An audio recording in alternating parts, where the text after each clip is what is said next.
thank you for being here, Rajiv. I just want to give a quick shout out to all our tech champions from Autometrics, from Reddit Interactive, from High Sierra Electronics, from, who am I missing? Spiral Internet, and Nevada City Engineering. They're the ones who are spearheading all our efforts, and I thank them greatly. All yours. Thank you, and good evening. For the first time in my syllabus this year, I teach at Sac State. I teach one course a year on technology management for executives. And we cover a broad range of topics. For the first time, I introduced blockchain this year because of the momentum that it's getting, not only in the press, both technical and otherwise, but also because there is some really serious experimentation going on, which I think in business everyone has to keep an eye on. So I treated this as a class, and my intent is not to give you final and complete answers to everything blockchain, but hopefully to bring you up to speed on what's going on. And there are about 4 to 5 areas that you may want to keep an eye on as this evolves. So it's cooking, it's not done, but it could be tasty in the end. So that's the theory. Okay. So here's the agenda I put together. First, we'll look at why are we talking about blockchain and what is the public momentum and interest in the subject. And there is a very definite reason why that is so. We'll touch on technology off and on.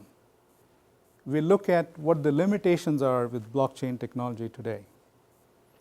And then I want to get into what kind of innovation is this, because there are several flavors of innovation that we come across. And what might we look at for something parallel to blockchain? So in my opinion, it is as close to TCPIP protocol for the internet. So as we all know, it was the adoption of that protocol that led to the huge acceptance of the internet and what we have today. And blockchain is no less revolutionary in that respect. So I want to spend a few minutes on that. Finally, I want to give you some examples of companies that are actually using blockchain today, and a couple of technology platforms that you can actually touch and do this yourself. You can experiment with it.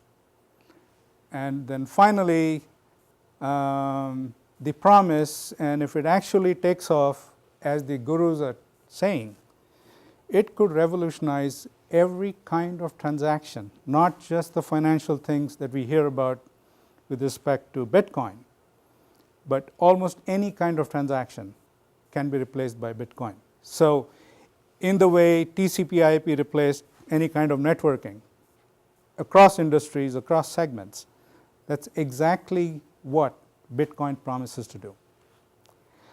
All right. You're saying Bitcoin now? Oh, sorry, blockchain. What blockchain promises. Bitcoin is an application of blockchain. Yeah. Thank you. So why do we have institutions today? And there are 2 data points I wanted to give you. One was the Nobel laureate who said, we need institutions so people can trust one another. And this is the fabric of society. And this is what makes the distinction between developed and undeveloped countries. So what happens, for example, property rights, value of currency, exchange rates. You find we live in a society where this is very clearly defined. You don't have to worry that somebody else will get the title to your home, or that you might accidentally be served bad food somewhere. We have regulation, we have processes, but most importantly, we have institutions. So this, just for that very theory, this gentleman got a Nobel Prize. And then Neil Ferguson, who I believe is an ad hoc professor at fairly big Ivy schools, talks about the ascent of money, where he tracks how money came into prominence in different societies and has actually caused things like revolutions and bloodshed in many different countries. But again, what he talks about is the need to have trust in the institutions. So that is sort of the foundation that we've all grown with, that we've lived with, and we've taken institutions for granted.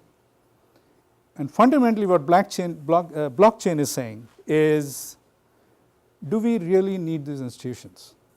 Or can they be replaced by a new fabric that is called the blockchain? How much employment, or what part of the total employment in the United States is attributed to legal services, accounting services, operational services? It's a huge number. And where has all of this come from? From the need to make sure institutions manage and operate properly, right? So that's sort of the history of this whole thing. And down in the 2 bullet points that I talk about, essentially what are we doing? What is the boundary of the organization? Who owns the asset? Where did it come from? Do I have clear title? And if you think about it, what percentage of our time and what percentage of institutions are dedicated to doing just this? And you'll find it's a huge number. We talk about autonomous cars and trucking as an example. There is 7.2 million people employed in that sector. But if we brought that kind of displacement to these other areas of management, I think we are in for some serious disruption in a lot of areas of the workforce. Okay. So look at the way the internet has evolved. And this is, as I said, a parallel to what we'll expect to see in blockchain. So we had Web 1.0, where you had a presence on the internet. Then we went on to 2.0, which was the social aspect of the internet. That's where we saw emergent social software come to the forefront. And this whole evolution of the new business model, that were things like platforms, came to Web 2.0. And so we moved sort of from pure information to networking to the third step, which we are calling the Internet of Value. And so the whole idea is, has the internet moved to a point where we can start building these things like blockchains that bring value to the transactions? So that's what we're talking about. So on one side we have these institutions, and on the second there is this parallel technology that is evolving. And by the way, there are several pieces of technology now that are going to interact, whether that's AI, virtual reality, this business about platforms, big data, the cloud, and blockchain. I mean, all of these things are sort of at shoulder length with each other. And we have the ability to combine them in different ways to create new businesses. If you really dive under the hood, what is really new about Uber or Airbnb? They don't create assets, right? But Uber is more valuable than General Motors in terms of market cap, and Airbnb is more valuable than Marriott today, just in terms of market cap. And so these technologies, and we need to watch all of them, are going to combine in new and different ways to change business as we know it. All right. So we go back to the dark ages. We had barter, and then we came to financial institutions that helped us build the economy excuse me, as we know it today. And so there is this idea of centralization, and we've all gotten used to it.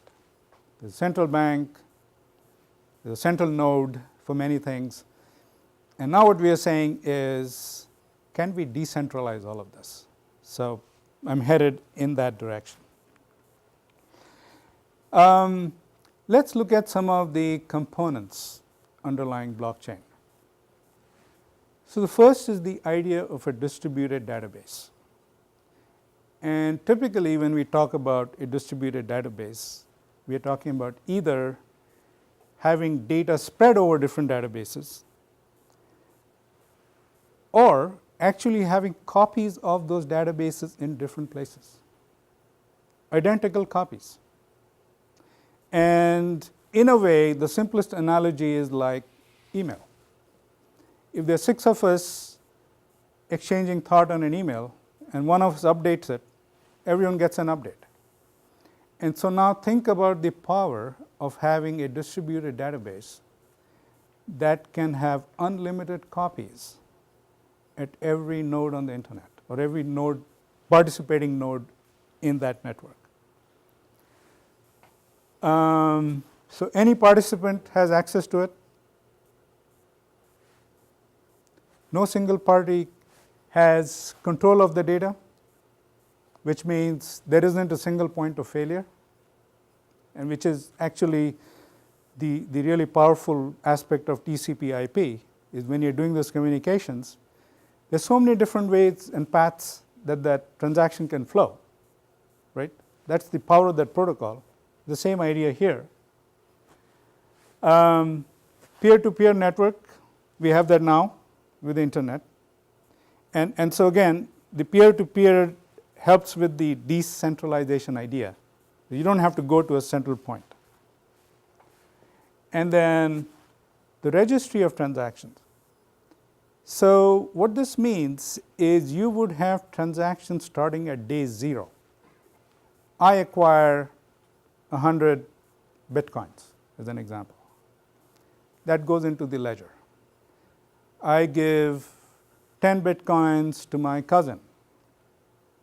That's registered and it's available for everyone to see. It's completely transparent.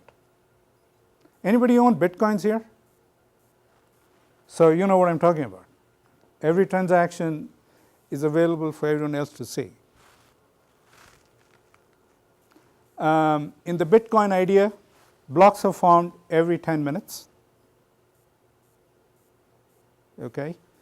And every 10 minutes, that block has to be approved by people we call miners, which are people that have to solve certain mathematical problem to make sure that the latest transaction is bona fide, which is Charlie here, in fact, has 10 bitcoins to give me. And so the miners are, in fact, tracking through the entire history of every transaction. And in a sense, every transaction is related to a previous transaction. It's almost like thinking about grandmothers, daughters, and then their kids, and there's, in a sense, a DNA that flows right up the chain. So the first transaction that ever happened is encrypted and hashed. And then the next transaction has a piece of that hash. And then the next one has a part of the hash of the previous one. And so in a sense, there is a complete thread of every transaction. And I'll talk a little bit about what these miners do. But if you follow that thread, then it's going to be very hard to go and rig a transaction at the end of the chain if it wasn't linked to something in the past. You can't just go alter it. You'd have to go way back to day 0 and go alter something. That's almost like saying you're going to go change your grandparent. That's how tough that is.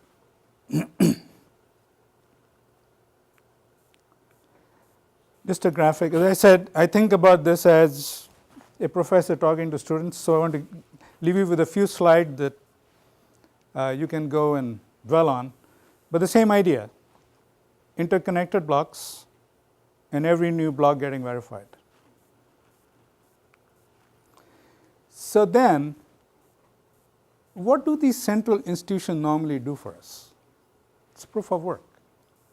Does this person have the money? Does he have the right to give it to me? Is there any recourse? Is it in compliance with regulations? That's what these people are doing. And in a sense, what they're doing is the proof of work. And in the Bitcoin analogy, this proof of work is being done by these miners, these super users, if you would. And they're solving problems. I'm going to explain a little bit in a slide downstream about what solving that problem looks like. And then once one of the miners determines that this is a bona fide transaction, it is put up for consensus. And the majority of the miners on the network have to agree that this is a bona fide transaction for it to become part of the next block. I'm going to explain a little bit more about how that happens by talking about hashes. But so this is the structure of it. It is sort of the transactions are getting verified by the community in certain immutable ways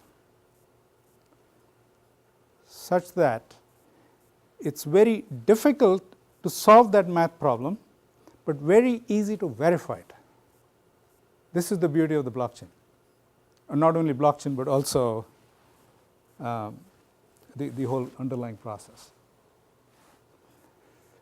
Now, the one thing, and I didn't want to get into Bitcoin too much, but we have 21 million maximum Bitcoin that can be issued.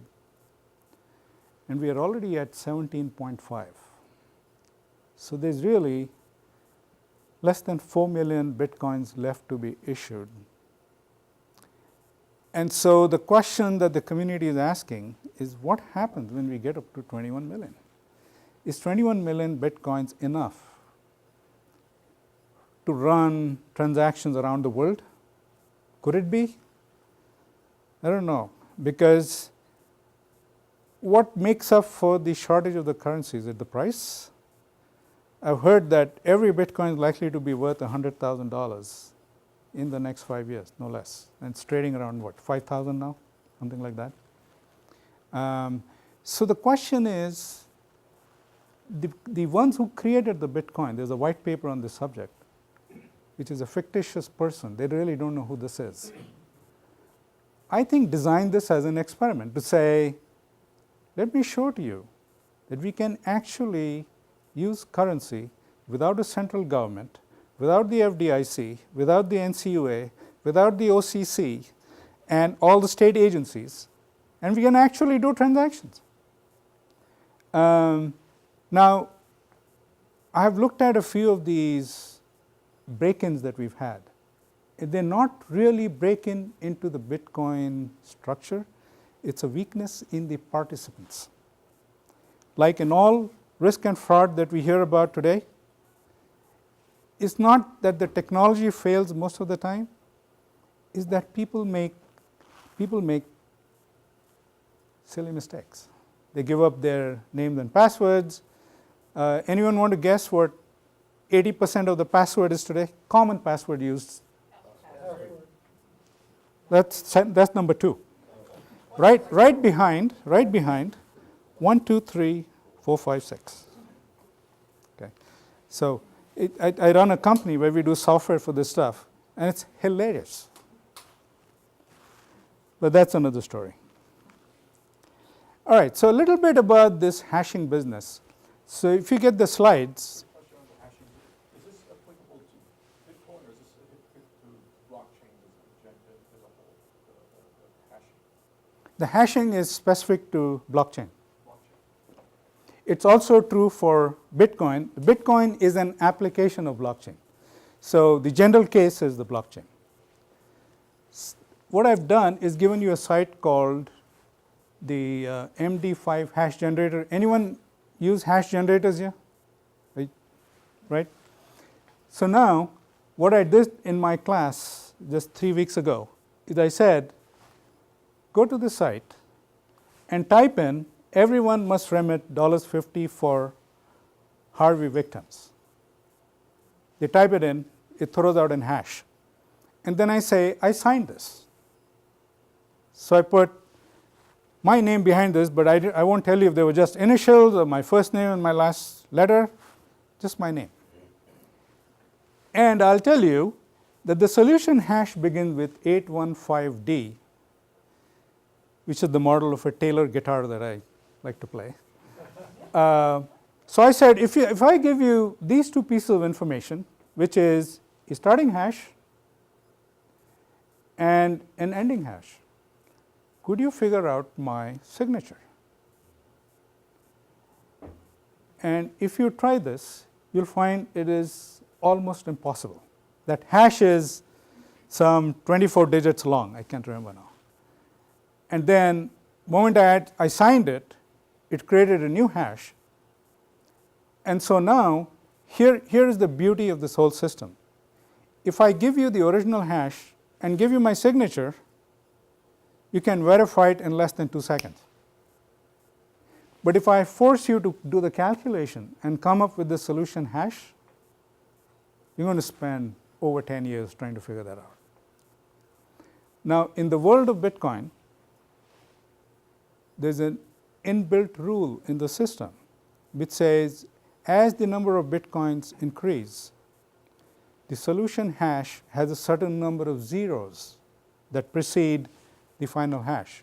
So what the miners are doing is saying, okay, so I need to come up with a hash that has these transactions and begins with 7 zeros. And unless I'm mistaken, that number is now 11 zeros with 3 million or so Bitcoins left to go. So that is the mathematical problem that they're solving, these miners. And it is extremely expensive. I mean, people have entire computer farms dedicated to trying to solve this problem. But the beauty of this hashing system is extremely difficult to figure it out, very easy to prove. And so when the other miners in the system see a solution, all they have to do is put the two together and say, yeah, makes sense. And just a slide on cryptography, only to let you know that in the world of blockchain, they've incorporated some of these rules of cryptography. And so that is what makes it, in a sense, bulletproof. So this is just for your reference. If you're interested in cryptography, have at it. I don't know if you've heard the term smart contract, but this is the idea that I can build a contract based on the logic of if this, then that, which is if a certain condition is met, release funds. If this is the actual goods, release funds. And so we are talking about supply chain components being able to order goods on their own. So we are not dependent on supply chain processes. So I've got supply chain process, and I have a rule which says if my raw material falls to level X, I'm empowered to go order some more raw supplies. So we can, in a sense, take an entire corporation and break it down into a set of contracts. Slightly different way of thinking about a company. So let's say I have an HR contract, I have working hours that are contracted, I can have a sales contract, I can have a marketing contract. And so if you think about it, you could really decompose a company into a set of contracts. And so in this new world of blockchain, I could have a system that enforces these contracts and makes them operate without needing a whole management structure, right? So it's slightly different way of thinking about it, but you could deconstruct a company into a series of contracts. And so that's what they're saying the final evolution of blockchain will be, is where we start thinking of things in terms of contracts. Could we construct Uber with a series of contracts? I need people to drive cars. I need passengers. I need some method of paying those drivers, right? So could I actually construct a set of contracts to run Uber without the Uber machinery and all these guys are making billions out there? In theory, blockchain says yes. Okay. So some of the blockchain traits that we've sort of touched on is permissionless. There's no central authority. Transparent, just like Bitcoin. Everyone can see every transaction. Immutable because of the cryptography. So you can't mess with it. Unless you're going to try and mess with the whole chain. And if there are 10 transactions down, and you're going to go to transaction 0, then you're going to redo transaction 1, it's just not scalable. It's not doable. Secure, and no single point of failure. What's not to like? This thing is good. Okay, so the limitations today that we hear about, for those of you that are familiar or just would like to see a very interesting application of blockchain, go to a company called Ripple, R-I-P-P-L-E. What Ripple does is helps you exchange money with somebody in another country with complete transparency to the exchange rate, to the fees that you have to pay, and to the participants.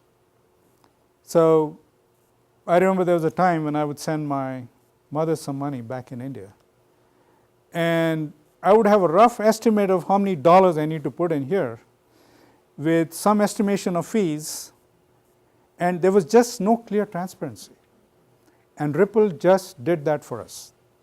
So you can now send money abroad to a person with a very clear idea of where it's going to go, what fees you're going to pay, what the exchange rate is that's going to apply. It's fairly interesting.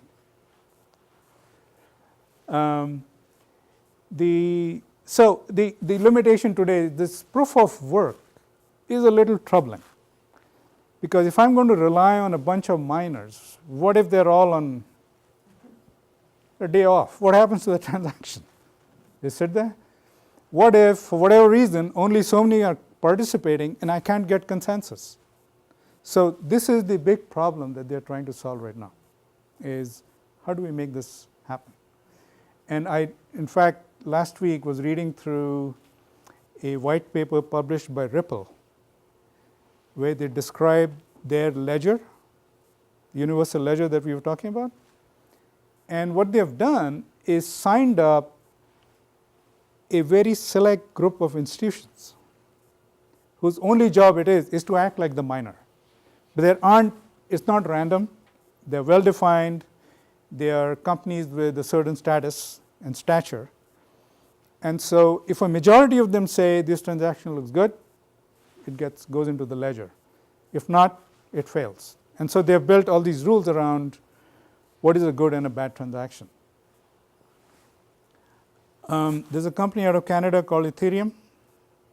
Do you also own Ethereum stock? Oh, man. What about Litecoin? No, I haven't gone there yet. That's the third one down the line. Yeah. But Ethereum is a Canadian company, and they try to solve this proof of work challenge by doing something called proof of stake. And the idea is, if I want to be a participant and play a minor role, then I put down a certain amount of money, let's say $100,000, which I can never get back. But then I'm signed into the system, I'm allowed to do the verification, and I get paid in Ethereum, and I get paid per transaction as that process goes through. So the idea is, can we get around this proof of work idea by getting certain vested parties to put up that money in exchange for future revenues? That's the model that they have. The third big limitation we are struggling with right now is all the regulation that we have to fight through. And it becomes an interesting challenge because the movement behind Bitcoin, if you read the white paper and the commentary on it, you'll find it's basically a set of people who said, why does the government have a right? Why does the government have a right to adjust the money supply and the interest rate with my money?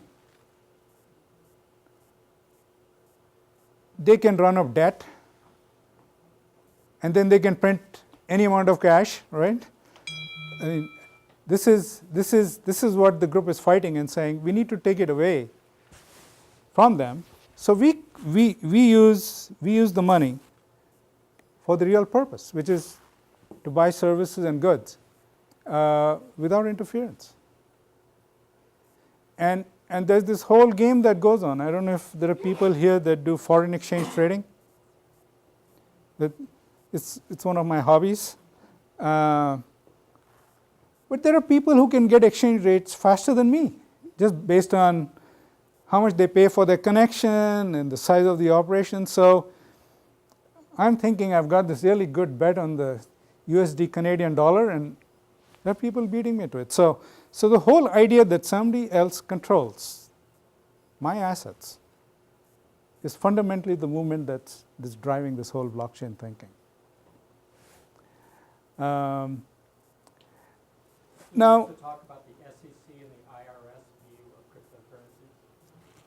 cryptocurrencies? It's the same problem, is that they want to regulate and control. And we don't have a definite position yet on the cryptocurrencies. There is activity in certain states, like New York. And then I know that there are a few cities that have ATM machines that dispense Bitcoins. So it's kind of moving slowly. I just don't know how long it's going to take to destruct some of these age-old pillars and institutions that we have. Didn't a couple of weeks ago China outlawed Bitcoin? In which place? China. China. I read that a couple of weeks ago. You know, Most of the miners are in China. there are all kind of actions. There's all kind of activities in different countries going on. The point is this stoppable or not in terms of an ideology, in terms of the technology? And like I said, this is one of the issues that we are all here to sort of watch and track. But yeah, so then what? Will we see Bitcoin Junior come up? Will we see another currency come up? I mean, where are you going to stop this? It's just, will we have cryptocurrencies in different countries of their own? And then will we see different regulations in each of the countries? This is all up for grabs. There's nothing defined and definite. The point is that the underlying technology sits on some very solid ground. And I talk a little bit about how this will evolve. And then let's see if that fits into this block and tackle that might go on in different states. All right. So what is the promise of blockchain? Fundamentally, contracts will be embedded in digital code, available in a shared database, available for everyone to see, and that can, of course, not be altered. And the scope is every process, task, agreement and affecting any kind of individual organization, machine, or algorithm, really. So we are saying this is the entire scope. I think I put it in a little table. So the what is the idea that if every contract between two individuals, individual and an organization, community, can be embedded such that it's free from deletion, that's what we're talking about. The scope affects every type of task, transaction, commitment, and payment, because we can log this forever. And then scope is really every kind of institution, individual that we know. So when I was saying this is a fairly dramatic technology, this is the promise. This is what they're saying we're going to be able to do. So there have been some discussion about how will this evolve? How will this become sort of the main force? And so what we're going to see are different kind of distributed apps in various fields: social networking, asset tracking, reputation, identity. There's going to be a whole slew of companies that will create smart contracts. I see this as a huge opportunity. Then there's going to be the challenge of storage and content, which is, of course, we have the cloud players. But then we are also now talking about clouds and fogs and edge computing, and how exactly all that's going to play into this is still not clear, but we do know that there's going to be a huge play in the storage and content area. So think about this. There's revenues to be made from creating the distributed apps, from the whole business of how then do you construct these contracts, and then how do you store this in a secure way so it's available close to the action. I mean, the edge computing now suddenly has become very big as we talk about autonomous cars, because we can't wait to send that signal out to the cloud somewhere and wait for it to come back and say, hey, there's somebody on the road. So you're going to need a different kind and different structure of edge and fog computing to complement that. I think that's going to come to play here. But at the end of the day, what we are after at the bottom is a protocol like TCPIP. This is where it becomes mainframe. I mean, not mainframe, mainstay. And I talk about that a little bit. So the discussion was, what kind of innovation is blockchain? And so people like to talk about innovations in three flavors. One is the incremental, which is my customer says, can you give me more capacity on your hard drive? So I spend all my time trying to figure out how to make hard drives have more capacity, instead of thinking, is there another kind of hard drive that I could use? How about SSDs? If you've read or seen the book by Christensen on innovation, he writes a really interesting story about how disruption happens and how the incumbent is never ready for the disruption. So if you look at the history of the disk drives, if you look at all the way from, 15 and a quarter to the 8 and a quarter, then the 5 and a half, 5 and a quarter, 3 and a half, if you look at who actually created those new format of disks, they were not the incumbents. And in fact, when those first thumb drives came out, you would have thought companies like Western Digital would have done the innovation. No. And so there is this whole theory of disruption which says this disruption invariably comes from a party other than the incumbent. And so that, what we are familiar with is the incremental innovation. Because once you have a certain number of customers, they're the people you listen to. Hey, can you add this feature to your product? Can you give it faster speed, more capacity, etc., right? But the one who's disrupting doesn't need the same math. I don't need $1 billion business or a $100 million business to create a new innovation. I just want to make sure there is a certain constituency that needs that technology. And so I think that's how we are going to see the blockchain come out. So we talk about the incremental, we talk about the disruptive, and then we talk about the foundational innovation. So if we think about TCPIP as a foundational innovation, then blockchain is a foundational innovation in that sense.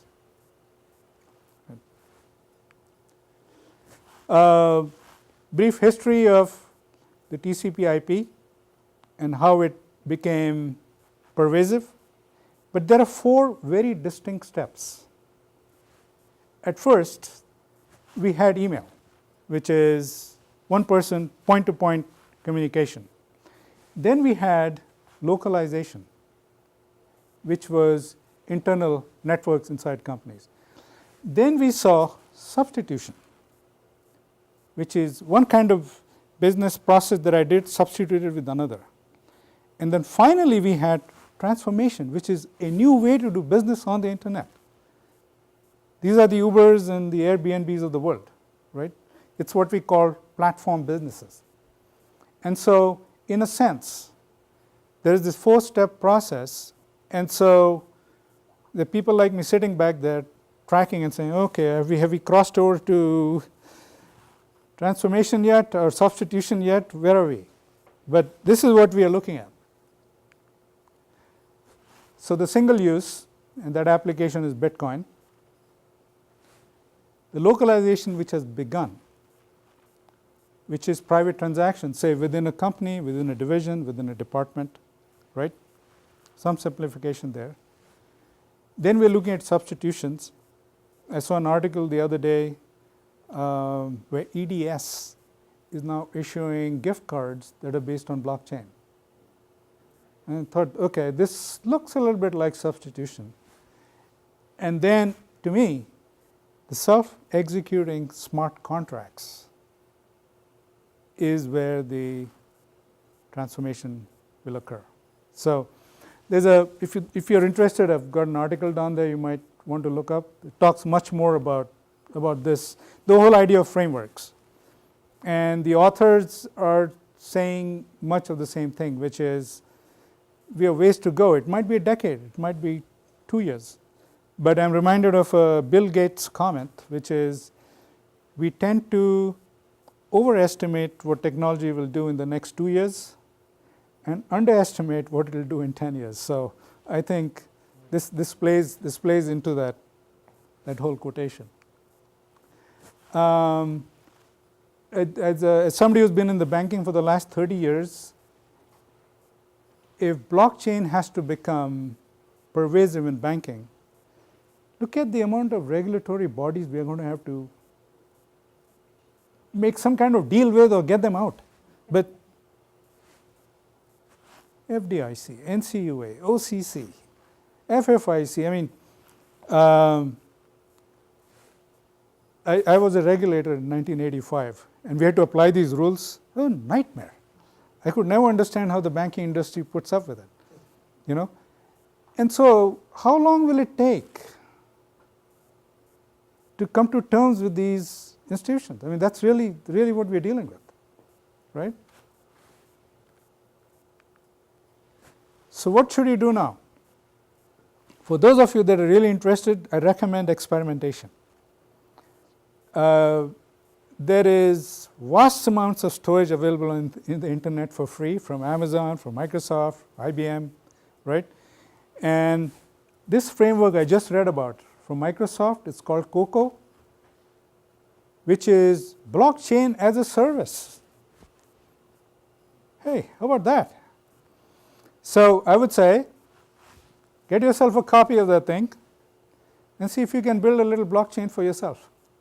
And come to terms with what's possible, because there's so much innovation that's possible here. Okay, what kind of applications might you want to experiment with, and which I think are coming?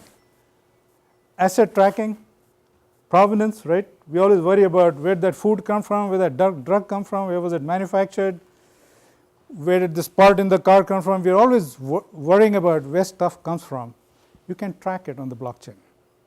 The technology is there. Identity and reputation. You know, every time you go to prove who you are, what if your identity is verified once in period 0 on the blockchain, and I can now have protocols that just say, all I need is verification. I don't need you to reproduce that information. If you look at these big frauds we've had like Target and Equifax, in fact, I just posted an article on LinkedIn. I got some, I think, 1,500 reads. All I said was, can we make personal information worthless? What are the hackers after? They want your social security number, they want your address, let's make it worthless and come up with another scheme. I think blockchain can deliver. Because all you really want to do in identifying, in identity verification is this person who he says he is? And there are ways to do that. Biometrics, voice, and it can all become part of the blockchain. So, Internet of Things, that's a whole different animal. Will be here till day after tomorrow if you start on Internet of Things. Cryptocurrencies. Okay, so real companies at work. If you want to go see what some companies are actually doing in blockchain, Everledger. So what Everledger will do is, if you have this pricey diamond, it will take certain pictures of that diamond and reduce it to a hash code, such that if you wanted to verify you have the same diamond, you take a picture, the blockchain can do its math and tell you if this is in fact the same diamond. And Everledger focuses on that piece of technology. A couple of music industry applications. This I'm really happy to see, because I have a niece in Toronto who has a band and they produce albums. They make a dime out of every $10 that they get from the album. The producers and the middlemen clean up. But lately, as you know, there are a lot of artists that publish their album on YouTube, and then they get a following and people start paying. I think that kind of stuff is going to go mainstream really fast, because the musicians are so frustrated. Amazon Dash. This last one is an interesting one. It's called Symbiont. And in Delaware now, you can go all the way from stock issue to IPO without printing a single piece of paper. Every shareholder is included in the blockchain. Verified once, permanent record, cannot be altered. There's a project called Hyperledger. I'm following this one mainly because it's a big banking thing. But I'm curious to see how far the cooperation goes between banks to do this ledger. I mean, we have this whole clearinghouse process. If you look at how your check is cashed, or how a wire is done, or an ACH transaction, we have this big government machinery in the middle that does all this clearing activity. And I think this Hyperledger project might just redefine how transactions are cleared in the future.